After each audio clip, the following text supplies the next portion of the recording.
Super League for European football has collapsed within 2 days of being launched. On Wednesday, AC Milan, Inter Milan and Atletico Madrid joined 6 English clubs in pulling out of the big money project after a huge backlash from fans and football authorities. Good evening and welcome to episode 13 of the Southern Manx podcast by the fans for the fans. They say a week is a long time in football. I think we've all learned that's true this week. We're going to cover it all for you tonight. We're going to start off by having a little chat about the game against Burnley. We're going to move on to the words on everyone's lips this week. Super League has gone away as quickly as it arose, but a lot has happened in between.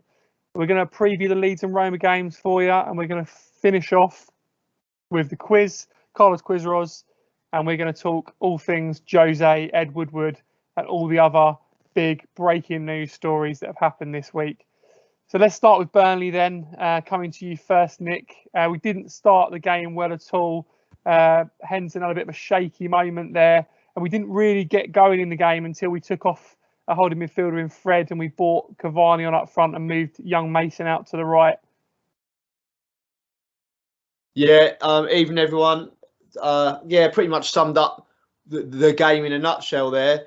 Burnley hit the classic Burnley ball that caught the defence and Henderson off guard, but it was offside. Right decision, but obviously doesn't exactly inspire you with confidence. But that was the classic Burnley ball that sort of caught us out and woke us up.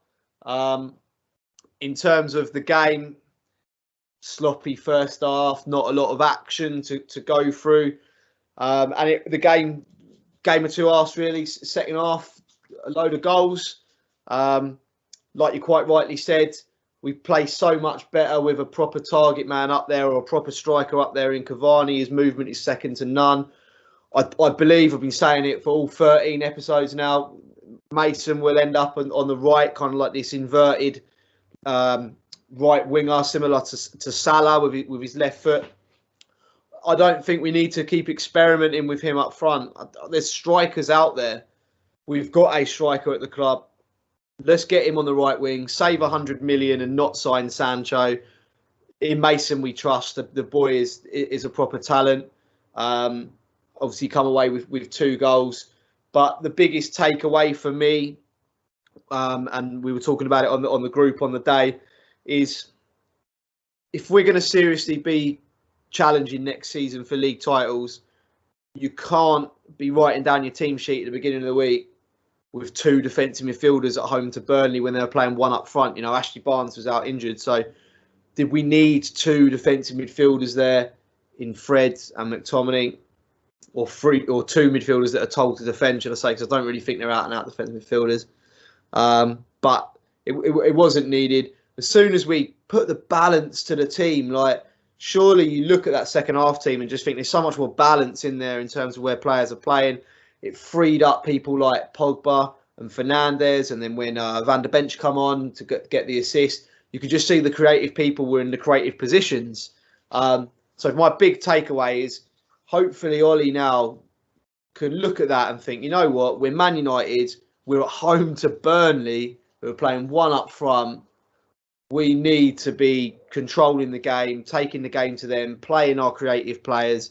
So I just felt the second half had a lot more balance, and that was shown by the output, really, in terms of the goals. Yeah, absolutely. I completely agree. And obviously great to see Mason getting on the score sheet twice there. Coming to you next then, obviously we got that first goal after the break. Little dummy from Bruno and Mason obviously sweeping up and putting it in the back of the net for us. But unfortunately, we obviously conceded quite a soft goal, I would say, after that, from the Tarkowski header from the corner. Some sort of Roy Keane sort of coming out saying that he didn't think Henderson was as dominant maybe as he should be as a keeper. I mean, I don't necessarily agree with that personally. I think what I've seen of him, he's been quite dominant of his area. Yes, he's not maybe physically, a massive lad, but I wouldn't say don't feel that he's dominant enough. I don't know what you thought of that goal and of that sort of comment, really. Yeah, I mean, I don't know if it's anything to do with his silly hat that he wore or whatever, the goal being conceded. Make United great again or something like that, I think it said. But yeah, it just looks a bit like we'd scored, and it's almost like job done now. We just needed to break the deadlock and just sort of like, drop the shoulders and just sort of relaxed a bit too much. And then, how are Burnley going to hurt you? Probably from set pieces and, sending up the centre halves from a corner. So I think in some ways it was probably good that we got slapped only a few minutes after we scored, because it's a bit like, oh no, actually lads, we are in a game here, and kind of woke us up a little bit. But we've done that probably a few too many times this season, but we haven't really managed to sort of turn it around. The games that we've drawn at home against lesser opposition and away. But no, I think he's an imposing goalkeeper. I think he's in some ways probably a bit more imposing than David De Gea, coming for crosses and things. I think he's a bit more aggressive. Probably lacks what De Gea has in reflexes and sort of, the individual moments of goalkeeping brilliance of, pulling out saves. He's got no right to save and stuff with his feet. But I think in some ways that part of his game is probably stronger. Obviously, David De Gea struggled to actually fit in his XL shirt in his United days when he first came along. But no, I think for the longer term, Henderson will be a good replacement, which Ollie seems to be now. Seems to be trusted him to be the league goalkeeper, as it were, and De Gea seems to be the cup goalkeeper. That seems to be the arrangement that we're kind of gathering from the team selections of the last few weeks. So no, I'd have to disagree with Roy on that one. Yeah, completely. And I think what stuck out for me so far, and why I've got sort of back Henderson here, is I feel like it's a massive responsibility to be the keeper of Manchester United. And obviously, more recently, sort of, as you said, Vero, it seems to be the first choice for the league game, which obviously you would assume is the first choice. The league games, which you assume is the first choice keeper, really. And what struck me about it is he seems to have the confidence. He had the confidence to come out for those crosses. He had the confidence to make those decisions, when to stay, when to go. And I think that's an encouraging sign. It's his first season at the club, and I think there's only room for improvement, really. And I do believe he will continue to improve. I completely know what you mean about De Gea. When he first come fitting in his shirt, he almost looked to me like he's one of those like round-shouldered, like just literally just neck and then chest and body, just no shoulders whatsoever. Obviously bulked up a bit over the years, but I mean it's not the be all and end all. As we've seen in football, and as we know, like some of the very best players that have ever lived have been, small, agile players, low centre of gravity, etc. We can't sort of live by this motto that you've got to be big to be good. But I think there's one position where it is definitely a benefit. I was going to say it's probably not a great motto to go by in between the sticks, but yeah, I know where you're coming from with that. Yeah, that's what I mean. Apart from maybe in goal, if there's one position where you want someone that's got a bit of stature, it probably is in goal. But there you go. Okay, thanks for that, mate. So just wrapping up Burnley then before we move on to the hot stuff we all want to talk about, which is the ESL. 2 goals from Mason, obviously deciding the game, really, Mark. And what did you make of his performance? Yeah, big fan, and love that he's getting back amongst the goals. I've tipped him to make a late break into the Euro squad. I think what a great option to have. I think we've talked about that in previous pods. His finishing ability, saw it again on Sunday. I'd love him to have nipped a hat trick. 19 years old, that would be a great statement to make. But obviously take the 2. And I mean, if you look at the last few games, what he got the goal against Leicester in the Cup, one against Brighton, then he scored against Spurs last time out in the league, and a couple against Burnley. So, yeah, I mean, if he can carry that on throughout the rest of the season now, and I think in terms of his goals, he's on 5 league goals. But when you package all of it up, goals and assists, he's the top in his age category. And I think you've got to remember that he's only 19. Obviously, he kind of overachieved last season, settled a little bit now, working at his position. Obviously, Bruno coming into the side as well. That's still looking for a centre forward. It's been a little different this season without Martial in there, where we played more on the break, more directly counter attacks. We're going a little bit different this year, with obviously Cavani joining and trying to sort of not break teams down who sit deep, but trying to work the ball a bit more. So, yeah, I love the kid. I think he's done well to kind of, after a bit of a tricky start, he's finishing well, and that's what you want. Hopefully, he continues to shine from here. Late break into the Euros, and starts a fresh next season on this vein of form. But yeah, buzzing for him. Long may that continue. Yeah, completely agree. I think the only way is up, and I know we've talked about it a lot on the pod before, and it's been well mooted in the media and by players and stuff that have been around the club or at the club that he's a top finisher. And what I love about the way he finishes is it seems instinctive to me. Obviously, he's probably going to hone that and improve that as his career goes on, but he's definitely got a natural ability for a finish, and he can place him in, he can smash him in, and I really enjoy watching his goals. So yeah, watch your space, I guess, for Mason. It's only way is up, really. Fantastic. Okay, thanks for that, lads. We've capped off the Burnley game nicely. Join us all again for part 2, where we will be discussing the Super League that all came about last week. It's all tumbled down to the ground within 72 hours. Join us again. Well, the reaction to it is that it's been damned, and rightly so. I'm a Manchester United fan and have been for 40 years of my life, but I'm disgusted, absolutely disgusted. Hello, welcome back to part 2 of the Southern Manx podcast by the fans for the fans. It's the hot topic we've all been waiting for to talk about. Just going to go straight into it, JP. European Super League, talk to me. It's been a bit of a whirlwind, hasn't it? I mean, obviously it all sort of came about just after during our game, I think, didn't it? They started talking about it straight afterwards, and then there was the statement later on, etc. And yeah, I mean, to be honest with you, it wasn't a great surprise. Obviously, we had the sort of project Big Picture, didn't we, not so long ago, that all sort of fell out of bed before it happened. But I think this kind of move has been a long time coming. I think that the power that the so-called Big Six have now, along with the power of the Premier League, although I'm aware, obviously, that it wasn't just Premier League teams involved. I think the cocktail of that and sort of COVID and the financial issues that some of the other big European clubs are experiencing, along with some of the clubs in this country, maybe not to the extent because of the Premier League and the sort of money around that. But yeah, I mean, just absolutely insane. I think one of the things that's really stuck out for me about it is, you get these moments, don't you, in football. I think I don't know we've really had one quite like this in our lifetime. And you could argue when we broke away from the Football League in England for the Premier League, but I guess we were all sort of at the beginning of our lives, I guess. Then we were only very, very young, so weren't really around it. But I can't remember many moments like this uniting sort of all fans in their absolute sort of disgust, dismay, disbelief at such a movement, really.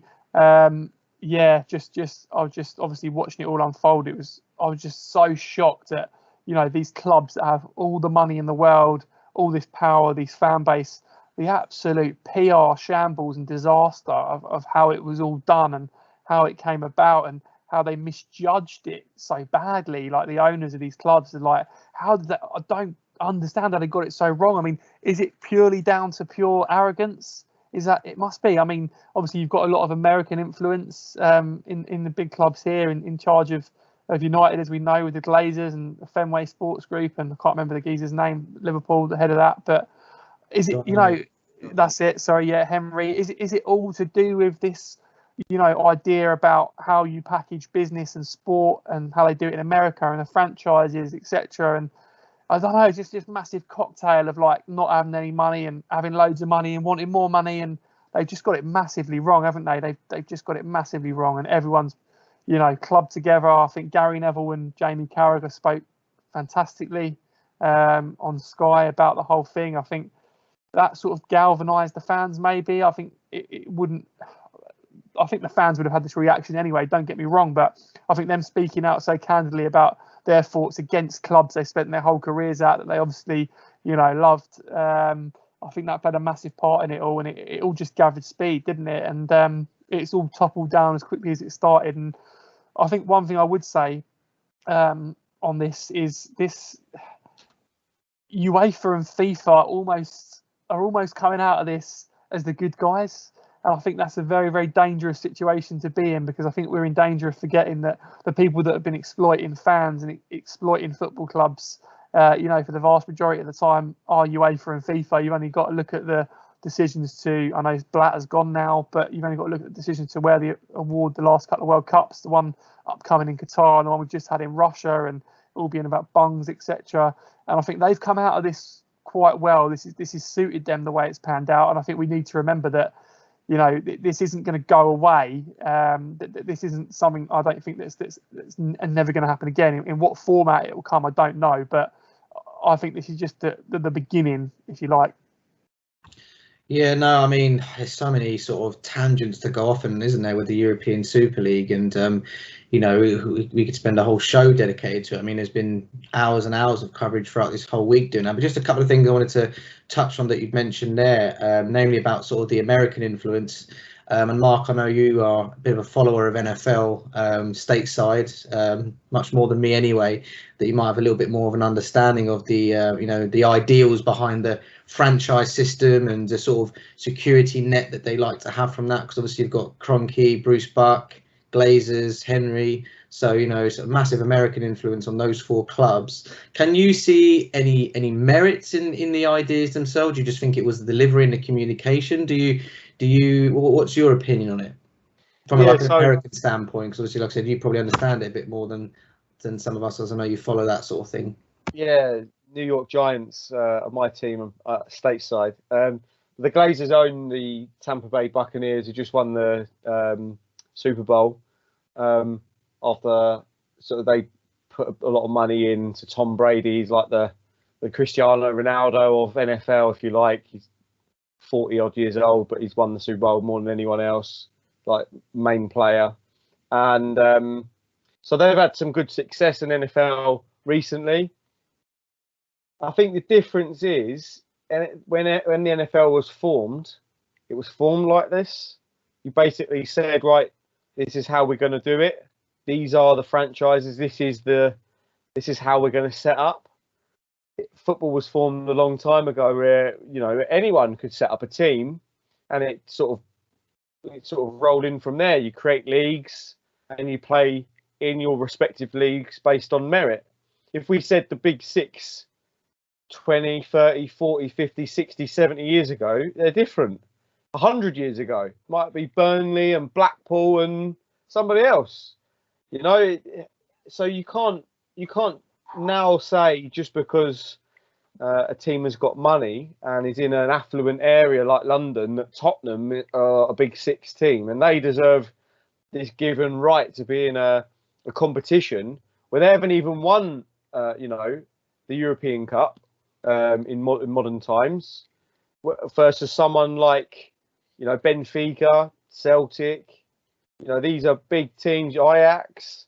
Why should, if anyone, Nottingham Forest, Aston Villa, why are they not considered? Because they've got the pedigree. Okay, they're not trendy. They're not backed by big owners. They haven't got big, huge stadiums. They haven't got a massive amount of debt as well. If you actually look at the top 12 European teams with the most debt, it is the 12 that signed up to the Super League. Now, the amount of money that was mentioned, it wipes off a big chunk of that debt immediately. So, to answer your question, NFL works in its format because they're the teams that started NFL, if that makes sense. They're the franchises that's how the competition has been structured from day one. You have the professional leagues and then you have the non-professional leagues, and that's it. You don't have the non-professional teams being big enough or able to compete with those other franchises, because that's just not how it's set out. It doesn't work like that. We're in a completely different way in England. It's not how football association football works. I think the concept I actually think is okay, but not qualifying, no relegation. You have to be in there on merit. If you want to make a league format like that where the big teams play each other more often, I've got no problem with that. But you have to earn your right to get in there, and it has to be, the best teams from possible in Europe. So you can't exclude teams who have won their domestic league just because Tottenham have got a big stadium and they're in London. Ajax, all right, we think the Dutch league isn't that strong, but Ajax is a big team, big pedigree. Why should they not be given the chance to compete? Now, maybe some of these teams you might have played qualifiers to get into that. So maybe your Ajaxes and your Benficas play against your Spurses, and that's how you get into this format. But just to leapfrog and get in straight away, it doesn't work for me. So yeah, obviously it's been chucked out now anyway. But yeah, to answer your question on your NFL, that's how it works for them, but I can't. It will never work for us. Put it like that. No, it does seem to be, one of the biggest bugbears, and the bone of contention is the competition and the idea of sort of, meritocracy, and you've got to qualify and earn your place in amongst the European Super League. The T-shirts that were worn by Leeds, earn it with the Champions League badge sort of thrown around to kind of say, you can't just go in there because, by right you're a Big Six or top 12 European club. And like you rightly said, some of those are questionable, certainly of their current form. Even if we were to look inwards, since Fergie's left, we haven't won a league title. Today, in fact, marks the 8-year anniversary of when Rooney fizzed up a ball to Van Persie and knocked in that lovely volley for Van Persie. First time when we beat Aston Villa 3-0. So that's 8 years today since we won a title. In that time, we've won a couple of FA Cups, League Cup, Europa League. Liverpool won their first title in 30 years. Okay, European Cup. Arsenal, what have they won? It's Tottenham. I mean, City obviously have done well, Chelsea, but it's hardly, pulling up trees, as they say. And I think, rest could be said for teams like Inter and AC. So, yeah, I think, I take your point. Thank you, Mark. Nick, is there anything that was a standout issue for you about this European Super League that you either liked or disliked? What did you sort of make of all of it? I think the boys have covered it all off well there. Just to be fair, nothing has stirred so much emotion in me football ways for a while, to the point where I was actually enjoying all the chat. It's the first time I've ever switched on TalkSport. I even downloaded the app. Usually just having music in my motor. First time I had TalkSport, because this is such a hot topic. It was sort of living rent free in my head for about 3 days. But the first part of it, when the news broke during our game, you thought, well, this must be a big topic then, because nothing stops football commentary. Nothing stops football commentary. And yet you get Gary Neville sort of pouring his heart out. So you think, okay, it's a big thing. But like JP said there, we've had big picture, probably just fizzle out. And then Monday, it really started kicking off. People leaving their jobs in UEFA, signed up to 23-year-old deals. The money involved and salary caps and everything like that. And at that point, it really started to bother me, because I just thought the absolute arrogance of these people to not include other teams. And then you've got Spurs who haven't won anything. What Spurs won? And I just couldn't get my head around that. And Arsenal, in the Big Six, half the league are above them at the moment. I just thought the absolute arrogance of these. And I saw something, I don't know if it's true or not, but apparently Vince McMahon, when Vince McMahon digs out Stan Kroenke for being a dodgy businessman, Vince McMahon. So I just thought the absolute arrogance of it, and it really, really affected me. And I think, like, I look at, I'm involved in grassroots football, but I didn't get into grassroots football to, one day I'll be down the bottom of Division 5 and I might get to beat someone's third team. No, I wanted to go and beat and challenge and rustle a few feathers and be the underdog and take a few scalps, everything like that. What right have these people got to take that away from people? And I just thought, I was absolutely fuming with it. I thought it was absolutely disgusting. I'm glad that, I was speaking to someone last night, someone has to go in each club to be a scapegoat now, and we'll touch on it more in Woodward, but these Big Six and all of the things, they deserve everything that's coming to them, because that is absolutely disgusting. And, there was a little part of me on like the Monday morning where, like JP said, okay, what must it have been like when the Premier League reformed? I bet there were some people talking out about that. Back then, we didn't have access to so much news and as quickly as what we do, so probably didn't hear enough of it. But we've obviously lived through that. We've lived through the Champions League being, that got reformed around about 1993. to one team, to two teams, to four teams. We've seen Man United ourselves mug off the FA Cup in 2000. We've seen most recently, the Nations League, because the big boys don't fancy playing Kazakhstan and San Marino every year. I bet San Marino and Kazakhstan quite like the Brits coming over to them for their economy. I bet no one thought of that, but because the big boys didn't want to be over there, you don't get to play them, but it happens. Like JP said, UEFA have come out of this well.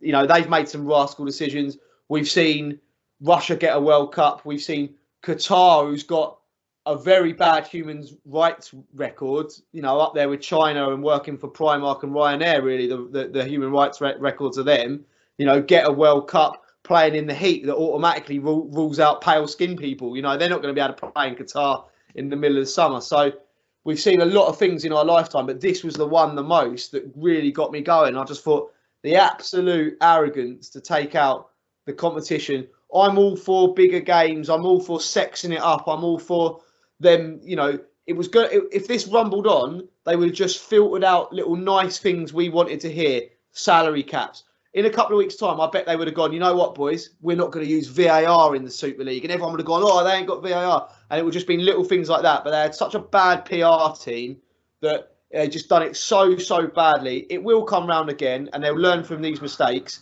But like I said, the absolute arrogance of these people, it was pillaging, it was bullying, it was just taking away dreams of what you sign up to be a footballer for.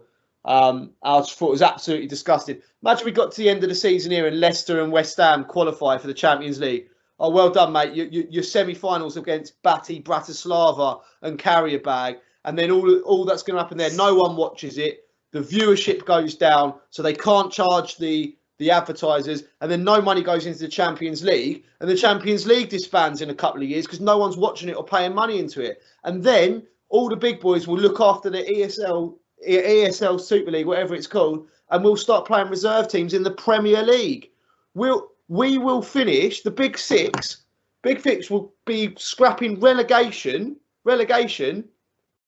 and watching other teams finish above, but they can't get into the Super League, and we're fighting it out to still call ourselves a big team to play in this moody Wednesday night cut. It absolutely rent-free in my head. The arrogance of these people come here and try and destroy football like with such a bad PR scheme, with such little thought. Whoever sat down in that room or on that Zoom call and did that should be absolutely ashamed of themselves. Rant over.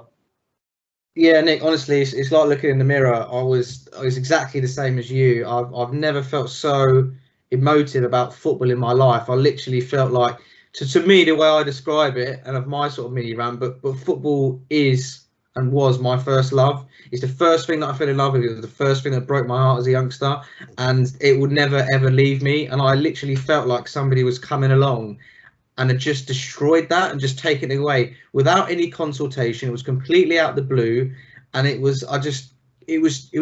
When I was talking to my other half about it, trying to explain, so I was kind of like getting, I could feel like a frog in my throat. I was welling up at times. I was getting so angry. I was getting so animated about it. It really upset me, and it felt so wrong. And JP, you yourself, I know you felt something quite similar. Yeah, I mean, just what you just said there, struck a chord with me in terms of, football being your first love and the first thing to break your heart. And I can tell you the moment that happened for me, it was Kopka saving Southgate's penalty in Euro 96 in the semi-final.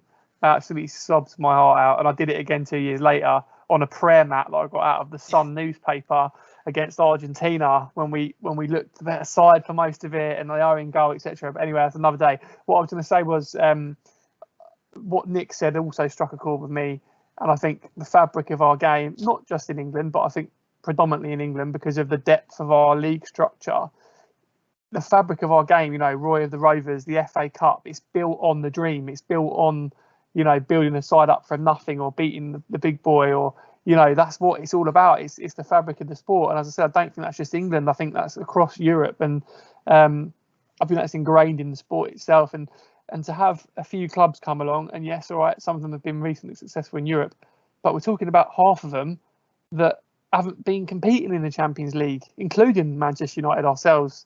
over the last however many years. Why have we got a divine right to start some Super League when we haven't been super? It's just absurd. It really is absurd. And I think, that was one of the things that really got the fans going. It's certainly something that upset me. And completely agree.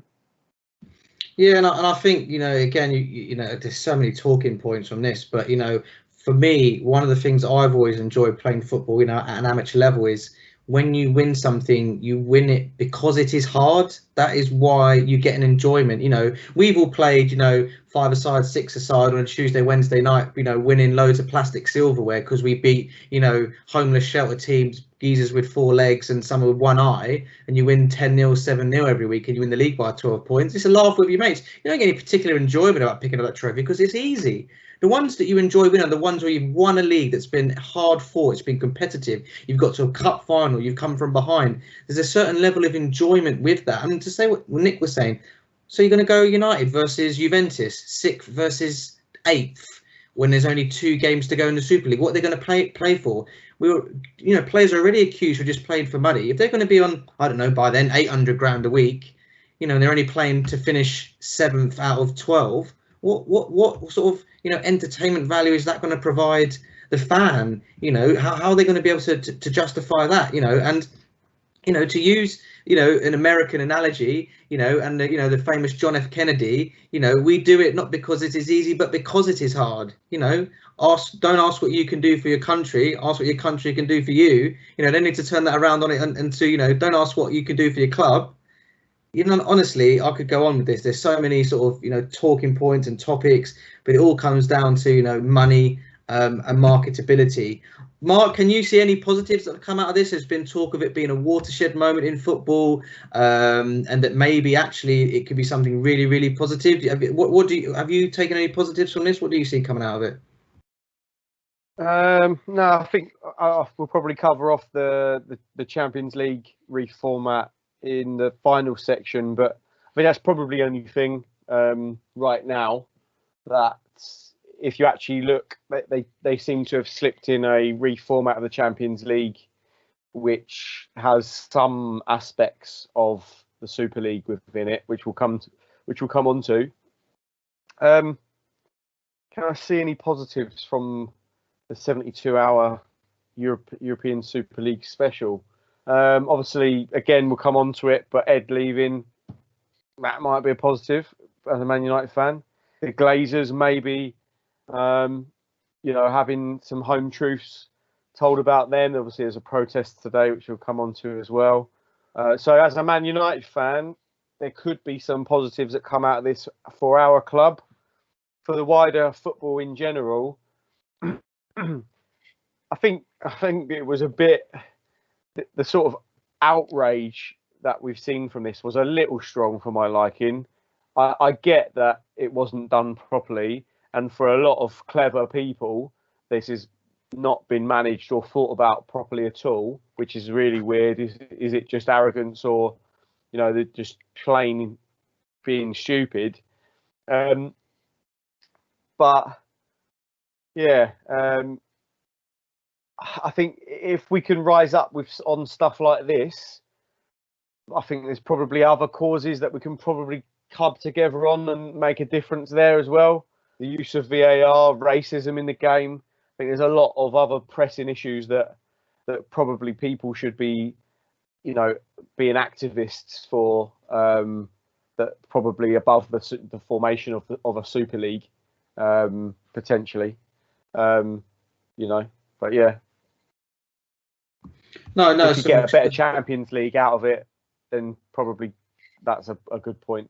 I think you raised some valid points. There's a lot of more. Football's not just a case of life and death. It's more than that, was once said by somebody famous, I think. So I think that's probably where the outcry lies. But you're right, there's probably a lot of other things we could turn our attentions to. But I think we could probably spend the whole podcast talking about this, guys, and there's going to be some overlapping topics that we're going to look at kind of ahead in the AOB section. But we'll wrap it up there for now, and I'm sure we will come back and touch on a few of these topics as we mentioned in the AOB. Thanks for your input, guys. Breakaway group of teams. This is, for me, a war on football. This is it's a disgrace. It's embarrassing. and it goes against everything that football's about. Welcome back, everyone. Part 3 of the Southern Manx podcast. Back to United news. 2 big games coming up for the Reds. First with Leeds on Sunday. Then we are against Roma in the Europa League on Thursday. I'll come to you first on Leeds. Obviously, with the 6-2 still relatively fresh in the memory from earlier in the season. Leeds, they're on a pretty good run of form. Obviously, drew Liverpool earlier this week. What do you make of their sort of strengths and weaknesses? Obviously, they'll be keen to atone for the heavy defeat earlier in the season. Yeah, I think, Leeds, everybody's favourite second team in the Premier League, aren't they, with their sort of style of football, swashbuckling, buccaneering, give it all they got kind of style. I think Liverpool were a better side in the first half, and then Leeds came much back into it in the second half. They talk about it all the time, their fitness. They're one of the fittest sides in the Premier League with their so-called murder ball in training that they do. That seems to work well. I think Bamford's been great form this season. Rafinha, Phillips in the midfield, the fullbacks get on well. I think they're a really good example of the sum of its parts are better than some of the individual pieces. I think that's very much down to Bielsa and the way that he does things. Done a fantastic job. I think he'd be a coup for any club if they took him and they sort of embraced what he's done there. It'd be great to see teams like Leeds, do what West Ham and Leicester have done of recent times, and make the league competitive and become one of those teams that can really challenge for those sort of, top 6, maybe even in top 4 spots, because there's so many, strong clubs in this country. And I think, going to touch it back again a bit about the European Super League, which is why it makes it so great, is that competitive aspect, and that there is a carrot at the end that, if you do well, top 6, top 4, that, there is something to aim for. And I think, they'll pose us problems as they pose every team problems, and they've done well again. Also, against City of recent times, they will be a problem for us. But I think the worst thing we can expect from that is that it should be a pretty good watch either way, win or lose for United. Yeah, shame no fans. I think that would have been the away game at Ellen Road. We would have taken real good support, and it would have been an electric atmosphere. But hopefully they'll be back in place for next season's games, because that was always a good rivalry, big rivalry in yesteryear. So Leeds, Nick, they're currently 10th. They've won as many as they've lost, 14 of each. They don't draw many games. Their goal difference is 0, so proper, Jekyll or Hyde. They either win or they lose. What do you make of their return to the Premier League? I think they and Leeds fans and Leeds themselves should consider it a success. Mid-table, they've won a lot of games. They're going to stay up as soon as they won 5 or 6. Really, if you look at the teams down in relegation battle at the moment, they've only won 5 games all season. So Leeds were safe probably after the first sort of 6-7 weeks, if we're being honest. In terms of the bigger picture, or for the league, they're an asset to the league. They're a big club. It's another big game. It's another sort of derby. But also, I remember saying it probably a couple of months ago now, that I think the way they're playing has been a breath of fresh air for the league. God, used all my words up on that rant earlier. Breath of fresh air for the league. So, because I think we got into that kind of banter cycle probably about 3 or 4 years ago of the same managers getting the same jobs, sort of, your Allardyce's, Mark Hughes, Alan Pardew's, there's probably a couple more we can name, that kind of all came and did the same thing, and then in the end reverted to the whole, well, if we get a point a game, average that over the season, you're probably safe. And it just become a little bit boring, a bit negative. Burnley are going that way, that it is all a bit negative. So for a team to come up and do what Leeds have done, what you've got to remember is if you win 1 and lose 1, that's a better points return than drawing 2 and calling yourself unbeaten. So I just think their approach to it will keep you in the league. And, you know, your stat you just read out there, it sums up mid-table, doesn't it, really?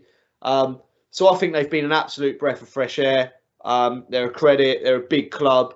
The question mark does linger that around Bielsa, because he is such now like this mythical figure there, almost sort of, you know, really, really loved. But he seems to every couple of months just slip out a little sentence or two that suggests he might not be there for the long term. And that will be the tricky point for Leeds of how do you replace Bielsa, the man that's gotten back to the promised land. But I think if you're just looking at it on this one season as a whole, they've been an absolute credit to the league. They were going to stay up after 6-7 weeks, so job done. And I think for a neutral, I'd rather watch them, someone that's going to give it a go and entertain and things like that, than say someone that's going to try and manage or play to this point of game mentality that might keep you up. So nothing but admiration for him, to be fair.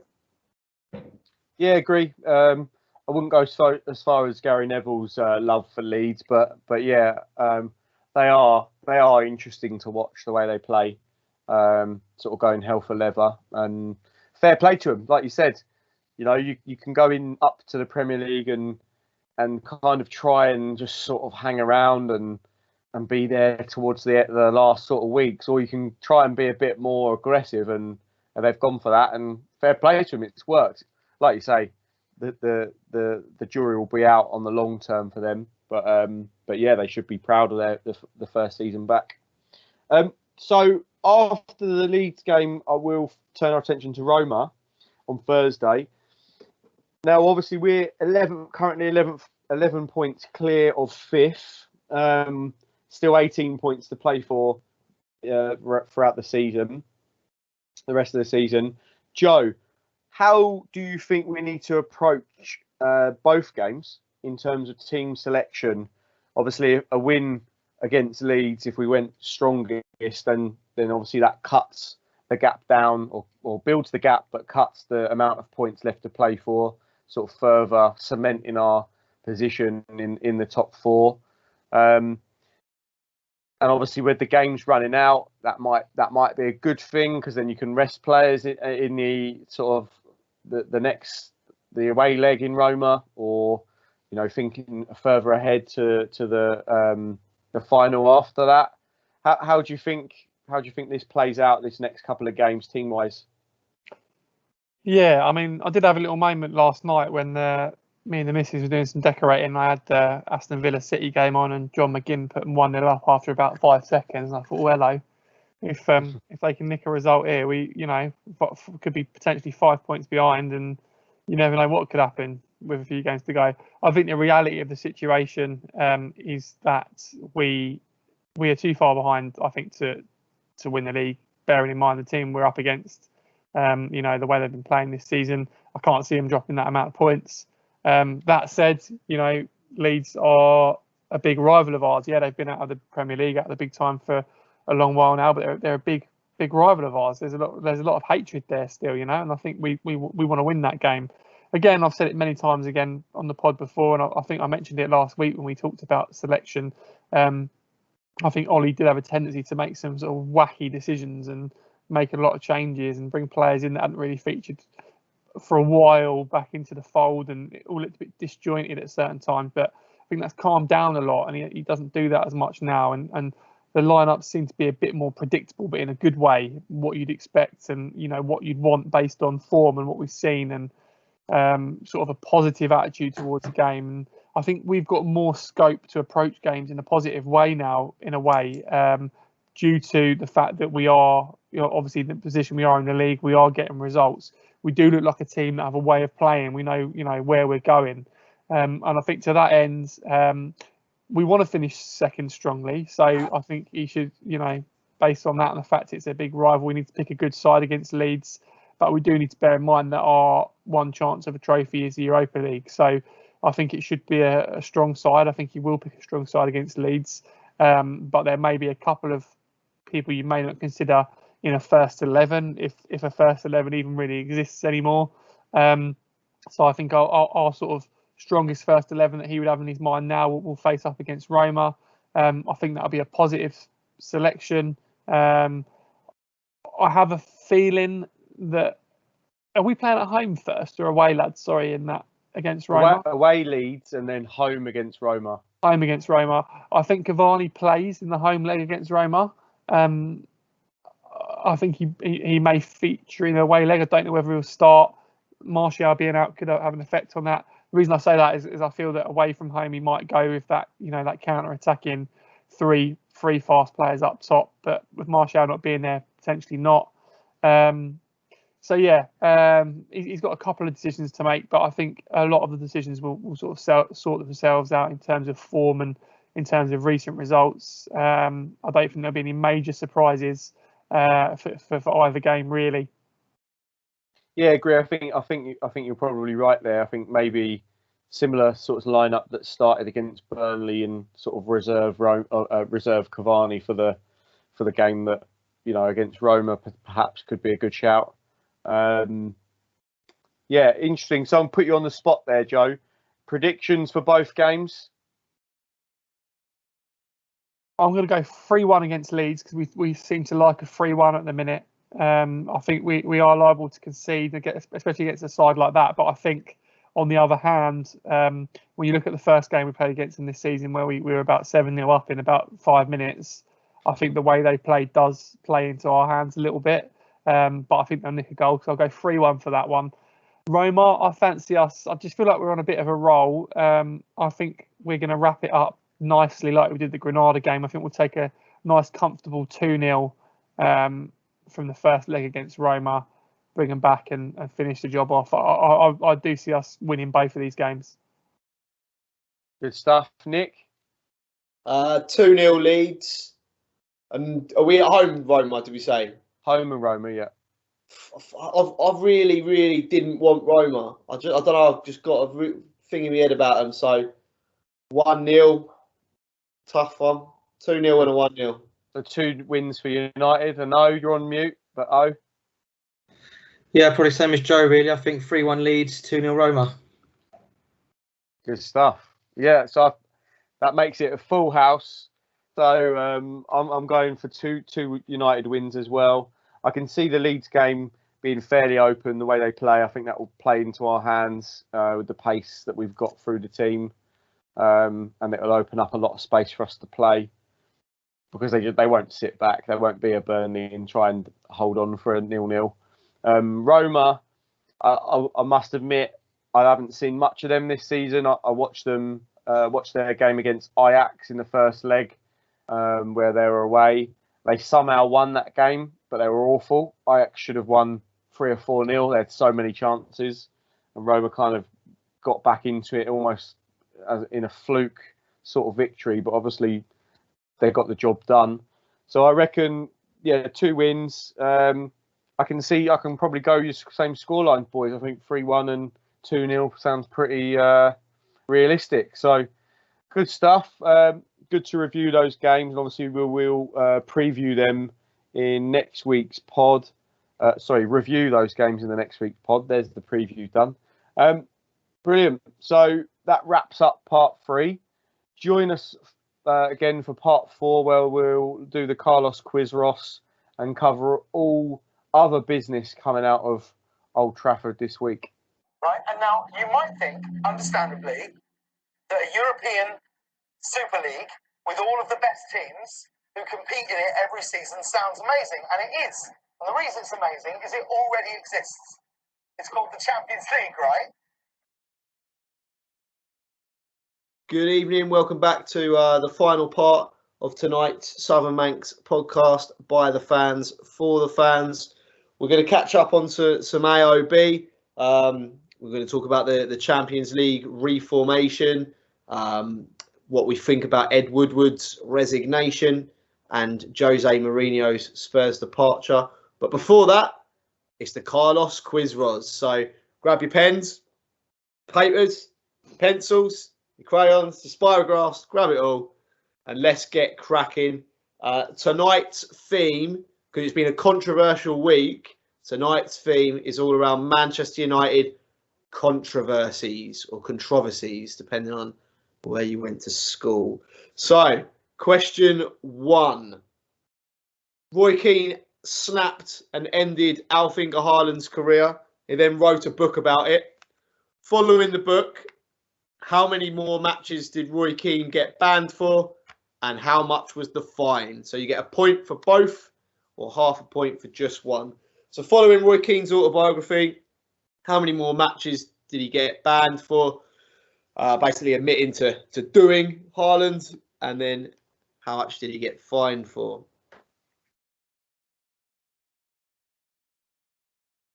Question 2. Name the fan that Eric Cantona kicked at Selhurst Park. So, lad, we're going to make you famous again. So, name the fan that Eric Cantona kicked at Selhurst Park. And then gave the iconic Seagulls chat. Question 3. Which international football tournament was Rio Ferdinand forced to miss out of because of his failed drugs test? So the infamous moving house. Which international tournament did Rio Ferdinand miss out for the failed drugs test?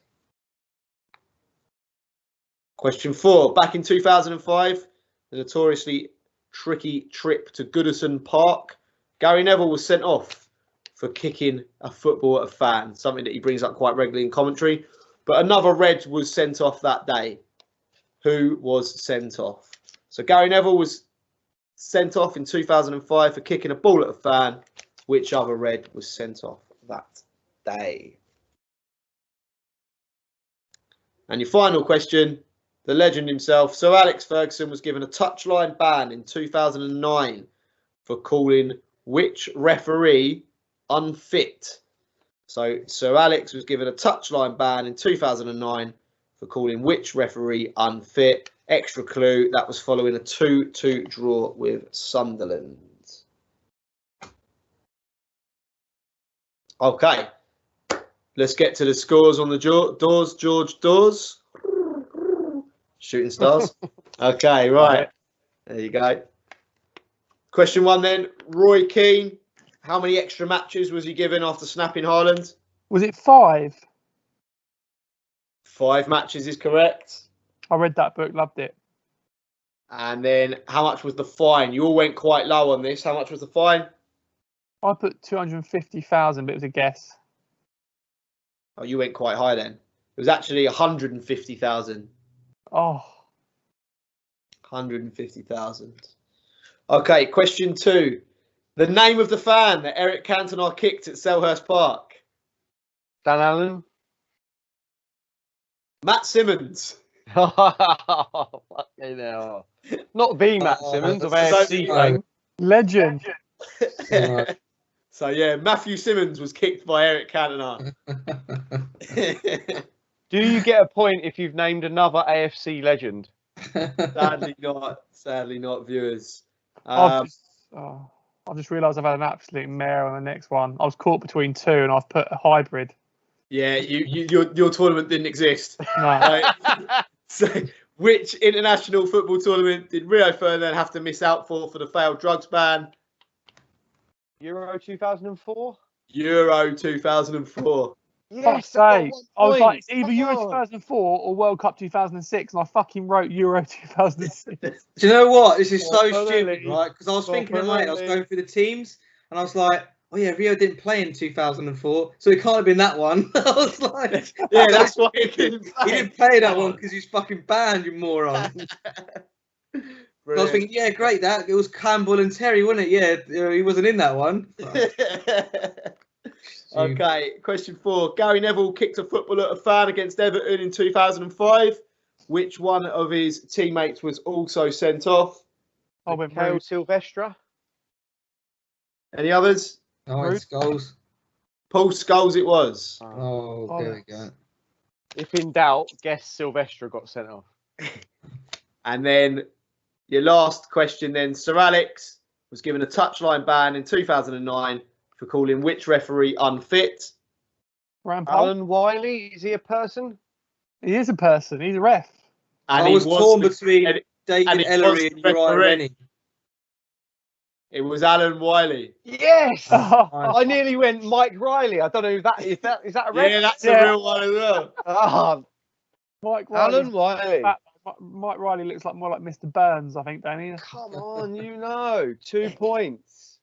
Bastard. Okay, so I am just tallying up the leaderboard now to keep everyone informed. Hope you played along at home. By my recollection, I make it first place. New leader, Mark Powell, 17 points. Come on. But he is hosting the quiz next week. Oh, Second place, stick up. myself, 15.5. Third place, JP, on 12 points with a 0.5 showing today, making up international tournaments, just like the European Super League behind him. Just making it up. And then Ozzy claimed a little bit of ground. You are now on 11.5. Lovely, jubbly. Don't worry, you can still get into the European Super League quiz based on your previous quiz knowledge. That's what I'm relying on, really, because I am in quiz knowledge debt up to my eyeballs. I've also picked up my gyro this week, so I'm filthy fucking rich. And if you don't get into that, you could always qualify for the World Cup 2004. That never happened. It was Euro 2006, actually. Oh, is it? Oh, you are getting confused. Right, okay. So thanks very much for playing along with that one. Hope you enjoyed that. Let's round up the show then with a bit of AOB and all things around. I'll just ping you sort of one feature of the week each. I guess the fallout then, Mark, I'll come to you first. From the European Super League, someone had to pay the piper, and for us that was Ed Woodward. Quickly came out that he resigned, if you take it as that. What's your thinking? Yeah, well, I think when the news broke, we thought it would be the opposite. We thought this was Ed kind of pushing the Super League, and because that fell flat on its face, he's quickly kind of been almost removed, asked to leave or asked to resign kind of vibe. But it turns out that, whether we can believe this or not, but the statements come out today saying that he quit basically because the owners trying to force the Super League, and he couldn't get on board with that. So who knows? Who knows what the real reason why he's gone? I think Ed's taken a lot of flack in his tenure at United. Obviously, he came on board into that role when David Gill and Ferguson left the club or left their main roles way back when. And I know that's been pretty turbulent. I think from what I hear, he's a pretty good on the money man. He's a money man. He's a banker. He's good on the commercials. That's why we've got so many partners. You know, your noodle supplier, your printer supplier, your whoopee cushion supplier, whatever. And that brings in revenue and fair play. You know, if having those extra suppliers gets us an extra player, then I'm all for that. And if that grows our worldwide fan base, again, I'm all for it. Happy days. Do the social media.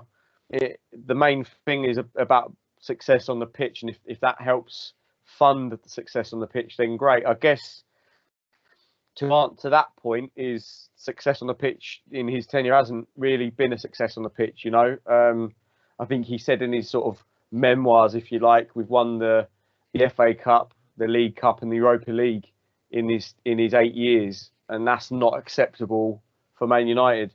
So I think we can look at this as a positive only if the person who comes in is a football man. I think let you know the financial people, the commercial people deal with the commercials and get those agreements in place. But if you're gonna let someone who's not a football man involved on the transfers and the negotiations, then it's a kind of a waste of time, because you end up and don't get me wrong, these players may turn out to be good players in the end, but you end up with a Fred when you need an Ndidi, or you end up with a Donny van de Beek when you need a Varane, or these are just some recent examples. I think that next hire needs to be a good one. There's some rumours coming out that Edwin van der Sar might be that next person, obviously doing a good job at Ajax and might be able to blend sort of the financials, or a bit more noose about how he does blend the two roles. It feels to me though you do need a football person in there to help direct and push the club on. Obviously, John Murtaugh's come in as a football director, Darren Fletcher as well. Maybe Ed Woodward's role not that important as much if you've got somebody else doing the commercial. So I don't know, weird one. I think there's a lot of diehard United fans that still want the Glazers out. So while this is, their sort of Glazers front man, if you like, they feel like this is a big thing for the club. Getting Woodward out is sort of part of the issue. Time will tell, I guess, with what happens next and what happens with the Glazers in the long term. Yeah, fair enough. It does sort of give that era of a new dawn at the club. Yeah, I saw the Edwin rumours. People never really took to Ed Woodward, and it just sort of sums up modern day football of how you can't name any other CEOs up and down the league, but somehow Ed Woodward was all over it, everywhere. And I don't think that's a good sign. I always loved the story about his predecessor, David Gill, who hopped on a plane to sign Nani and then drove down the coast and signed Anderson, and it was done within a couple of hours, and there we go. But it seemingly under Ed Woodward, there was weeks of negotiation before we ultimately didn't get the player, and then it turned out we were never in for him in the first place, and that seemed to just always be the vibes that Woodward gave off. So yeah, it was time for a change, and hopefully we can see some good ones. So Ozzy, I'll come to you on the Champions League reform. I mean, the cynics amongst us will probably say, okay, well, amongst all that grief with the Super League, suddenly we've got a new Champions League. What's your takeaways from the new Champions League reformation? I think that the feeling towards that is different because it wasn't sort of some clandestine thing going on in the background. It probably was maybe lost to some people, but that had been in the works for quite a while and was always planned to be spoken about on Monday. And they sort of seemed to sort of hijack and sabotage. Whether that was done on purpose, I don't know. It wouldn't surprise me. And they've gone from a 32 to a 36 sort of way of doing it, 2 lots of 10. And I think top 8 on each qualifying to a last 16, something along those lines. I haven't looked too heavily into it, but that was sort of my understanding of it.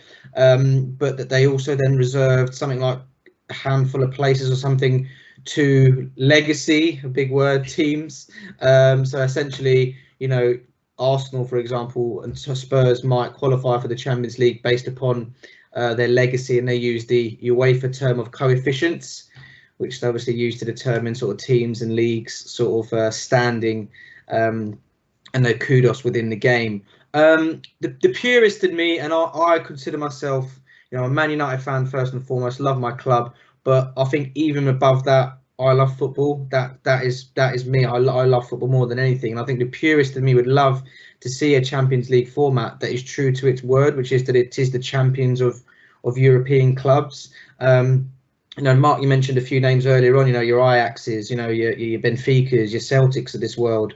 Those leagues are, maybe taking the mickey about a little bit out of because they're not really that strong.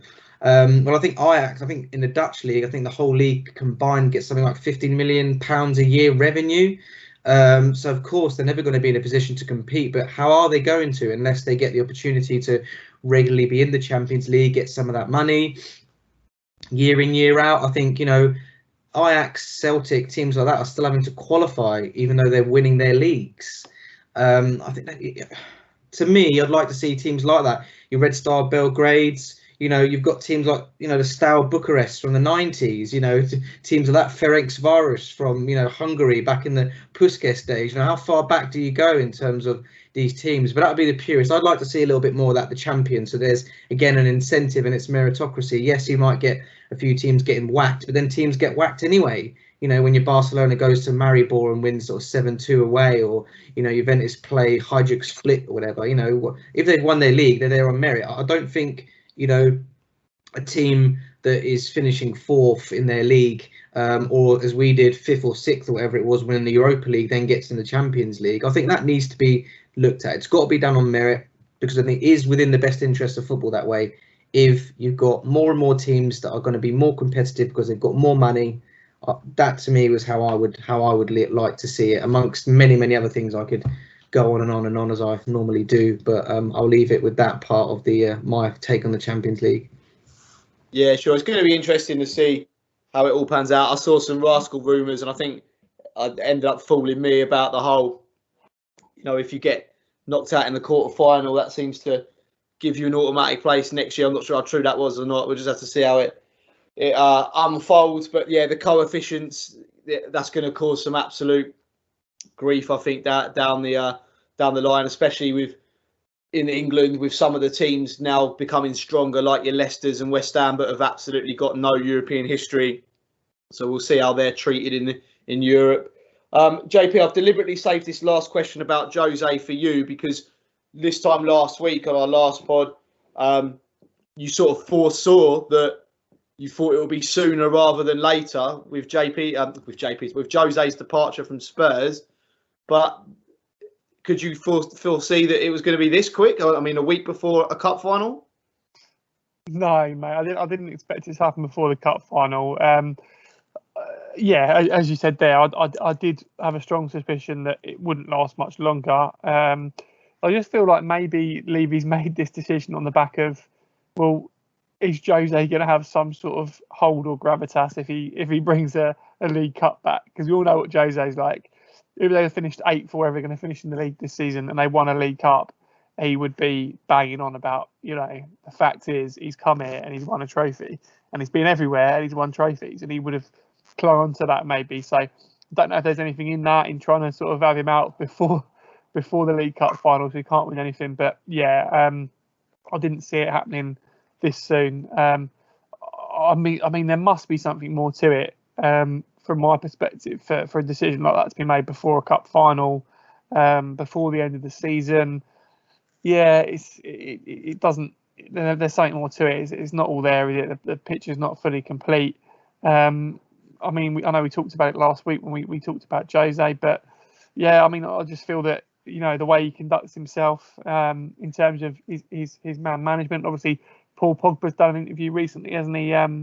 Discussing that briefly and sort of talking and alluding to the fact that you'd be fine with Jose one day and the next day you'd come in and you wouldn't be in his good books. You didn't really know why, etc. And obviously, we didn't really need Paul Pogba to tell us that. We've all sort of seen the way that he's gone about his man management, etc. In recent years. So it was only a matter of time, in my opinion. And obviously, Daniel Levy's pulled the trigger.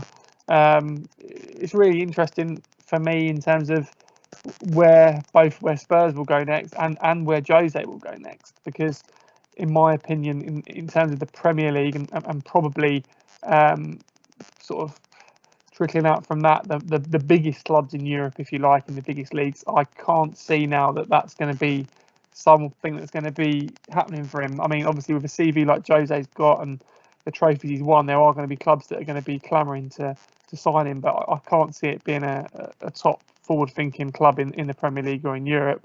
So I will be really interested to see where he goes. Yeah, I mean, leading on from that, I suppose where Tottenham go next as well. I had a little look in the week at the favourites for the job, and you've got Julian Nagelsmann up there, who we talked about recently. Be interesting to see him bring his dodgy clobber over to the Premier League.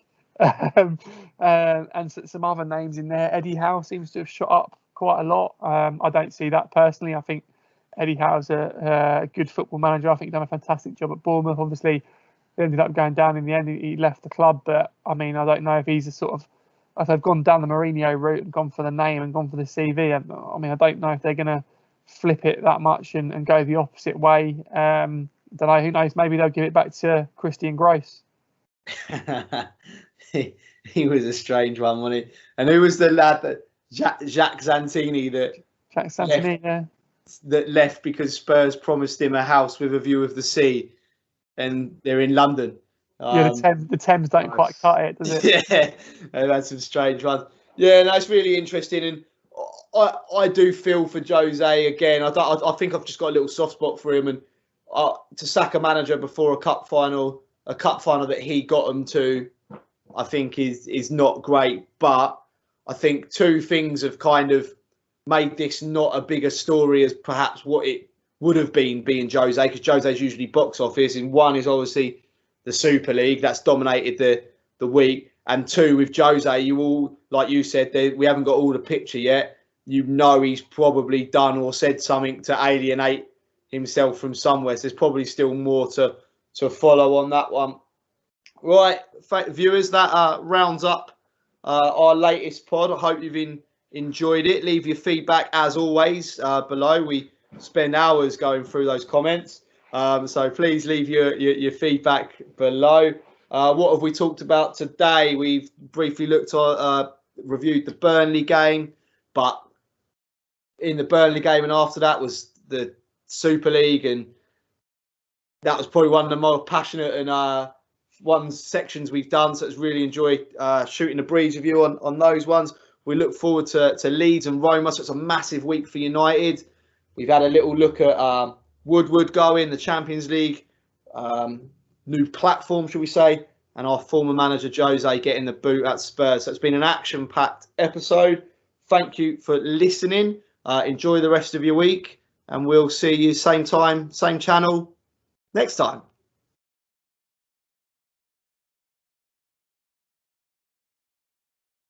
I'm gonna say my personal opinion. I don't like it, and hopefully it doesn't happen. Why don't you like it? What is it? For the same reasons that everyone else has been talking out over the last day. Obviously, it's been difficult for us with our only game. We're trying to prepare on the game, but I can only imagine what's been said about it, and probably agree with most of it.